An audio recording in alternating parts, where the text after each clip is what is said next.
फिर से क्यों कर ले फिर गाइए दोबारा हम मतलब हमसे हो जा रहा है बेसुरा। ये रहने दीजिए दूसरा बजा।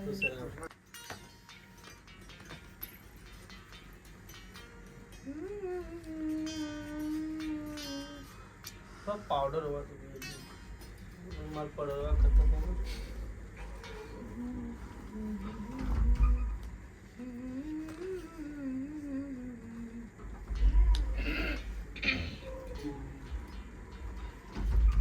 दे दीजिए एक पे दे दीजिए। ओ नहीं बस बस आइए तो तारा या क्या के का तरह होता है? हाँ तारा फास्ट रहेगा। फास्ट चाहिए। हाँ अंतरम स्लो हो जाएगा।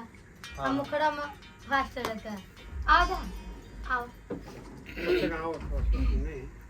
तारा अखिया के काजल हम जान ले गई। तारा अखिया के काजल हम जान